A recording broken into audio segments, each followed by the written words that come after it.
Hindus for Human Rights is deeply saddened by the inauguration of the Ram Mandir in Ayodhya. We are sad because of the inherent injustice. The Supreme Court of India gave this land to Hindus to build this temple, even though they declared the destruction of the medieval Babri Masjid on the same land a crime. We are sad because far from being a truly religious occasion, it is clearly an electioneering stunt by the ruling BJP party, organized in time for the Indian elections, in which Prime Minister Narendra Modi stars in a new role as priest. This terrifyingly signals what is to come, a Hindutva nation-state where the head of state is also the religious authority. We are sad because the Lord Rama we revere has Sita Devi by his side and love in his heart. Our Lord Rama would weep bitter tears at this travesty of religion, which has sent shock waves of fear and disillusionment throughout the Muslim community. And most of all, we are sad that our community, both Hindus in India and in the diaspora, are bursting with pride. They are proud that this magnificent temple is being inaugurated on land where a mosque once stood. Whether there was a temple on the same land or not 500 years ago, and there is no evidence that a temple stood there, as Hindus of faith and conscience, we cannot celebrate, and we don't share this pride. This is a political temple, and its inauguration a political event. There has been too much pain and suffering, too many lives lost to pogroms and riots, too much division and disunity, too much othering of minorities for this occasion to make us happy. The pride being felt in our community is for Hindutva or Hindu supremacy, not for the Hindu Dharma that we hold so dear. We present these beautiful messages, prayers, reflections from Hindu religious leaders and community leaders in the diaspora in the hope that their voices reach the ears of reasonable Hindus. And we hope that Indian Muslims throughout the world know that there are Hindus who reject Hindutva and stand with Muslims and all minorities in India for secular democracy and for the unity and oneness among us all. Jai Shri Ram.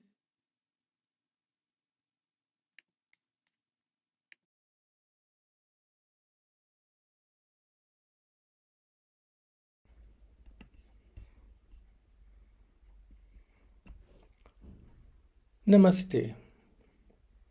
Who is Shri Ram? Ram ji kaun hai?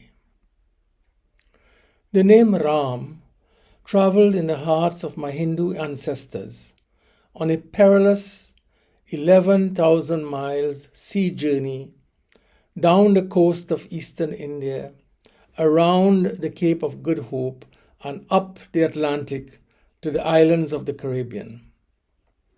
Although the majority who arrived in Trinidad in 1845 on the first ship were Hindus, they were accompanied by fellow villagers who were Muslims.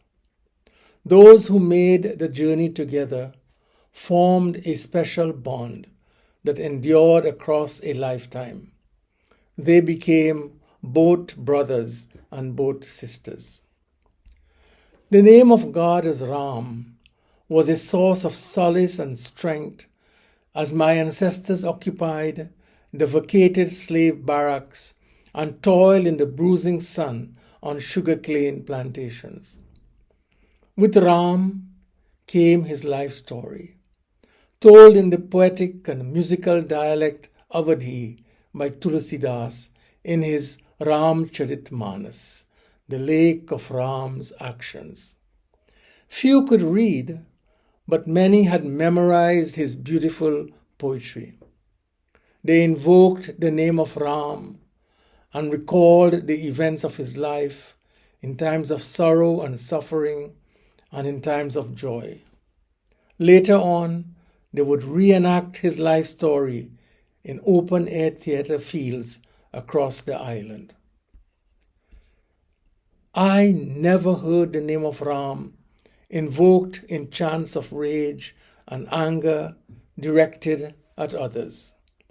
I never witnessed Hindus with Ram on their lips, menacing weapons in hand, marching to instill fear and to plant flags.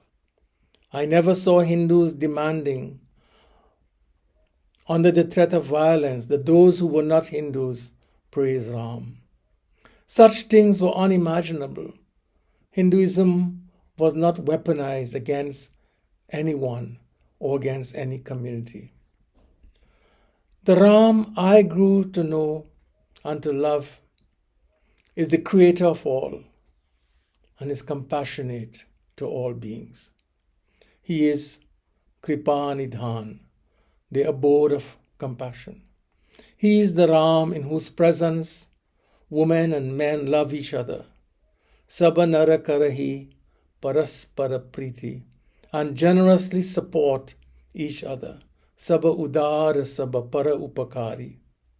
He is the Ram in whose presence the only stick, weapon of violence, seen is the rod in the hand of an ascetic as a symbol of renunciation and non-injury.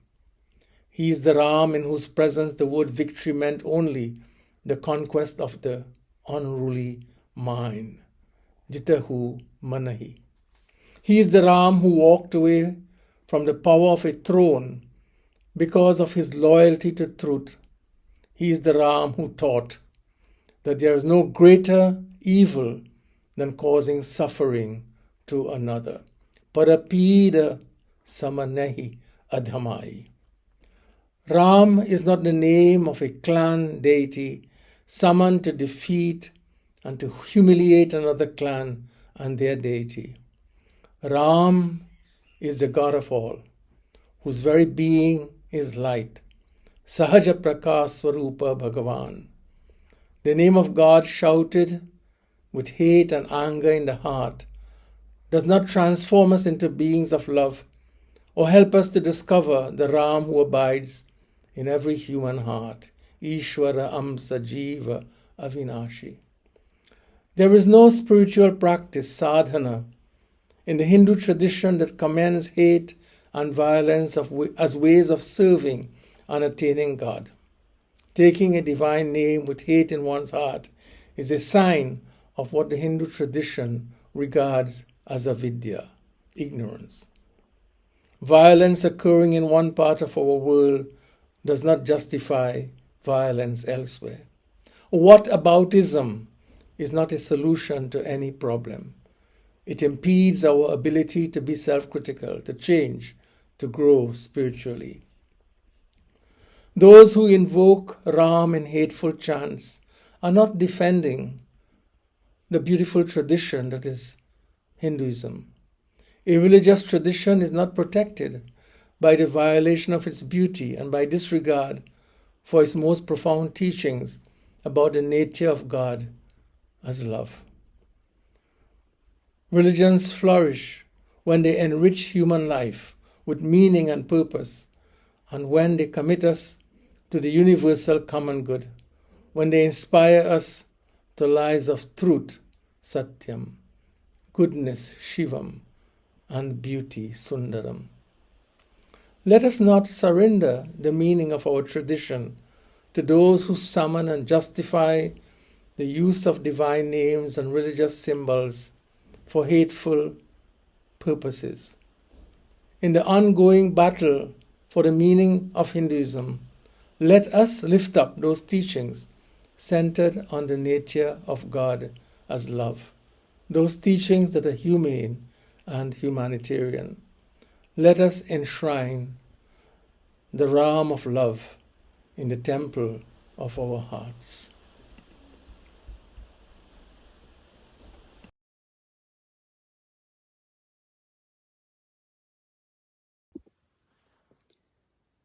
Hello, my name is Urmila.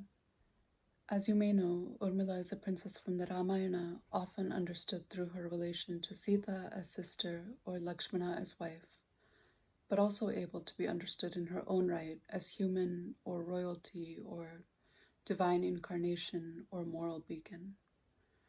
I've always felt it to be a great honor to be able to share in this ancient historical, mythological, cultural heritage and namesake. It is often said that Urmila embodied monumental sacrifice and virtue by taking the sacrifice of sleep for 14 years in place of Lakshmana so that he could go along and safeguard Rama. Any valued cultural story that proudly depicts moral fortitude and sacrifice, however, inherently begs the corollary question, why? Why and what and who do we sacrifice for? Why and what and who do we as a society, as humans, value and wish to embody and construct going forward?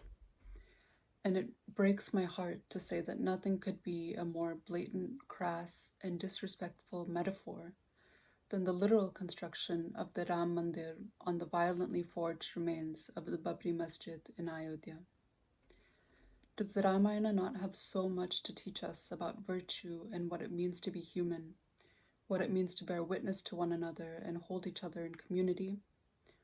Somehow, I don't quite think that means hold each other in community with willfully ignorant and hateful blind spots.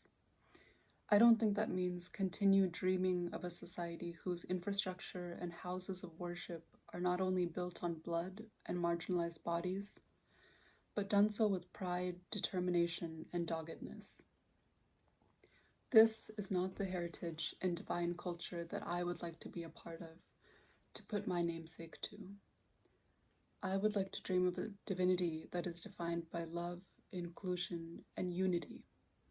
I would like to dream of a beauty that is defined not by marble and sandstone and pillars, but by the real internal moral beauty meant by the Ramayana. I would like to apologize for the blatant, brutal, broadly advertised inauguration and political antics of the Ram Mandir on Monday the 22nd, and I would like for us all to fight to be better, not just for Monday, but for the months and years going forward, to be as safe in Ayodhya as humanly possible. Thank you.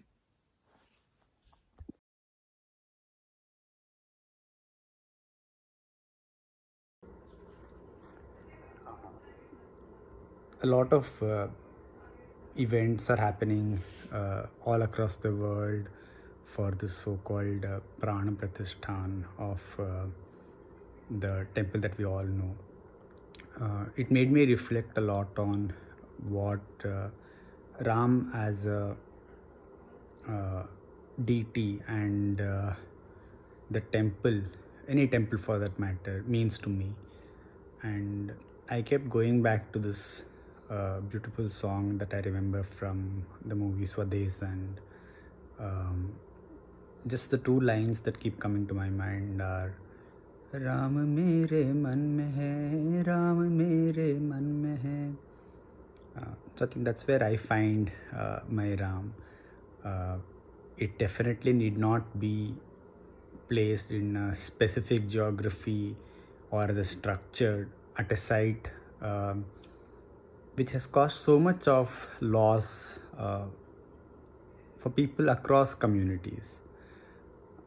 And it's a clear politicization of my religion, our religion. And I believe we as Hindus must reclaim Ram as much as reclaiming our own religion. I'm also reminded of the repeated attempts to repaint the imagination of Bhagwan Ram and Hanuman that we see around, which is a much more so-called muscular take and anger take, supposedly fighting, so-called whatever it may be. But my childhood memories go back to a very mild, meditative Ram and a meditative Hanuman, or Anjaneya as we call him in Karnataka, or Hanumanta.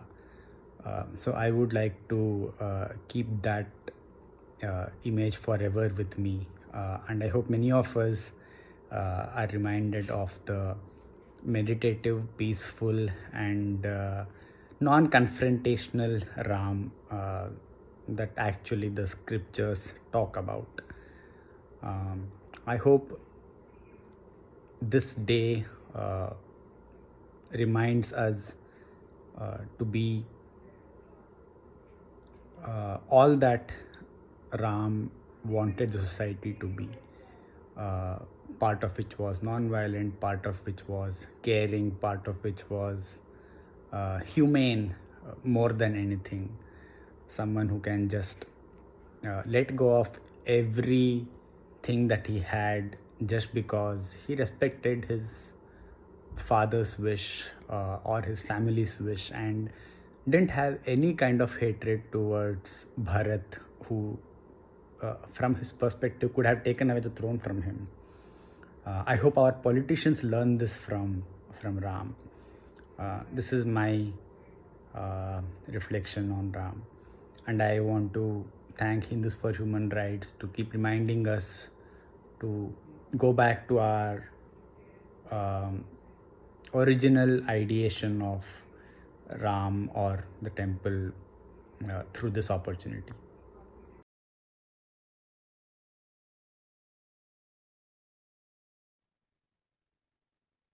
The Ram temple in Ayodhya is set to be inaugurated on January 22nd.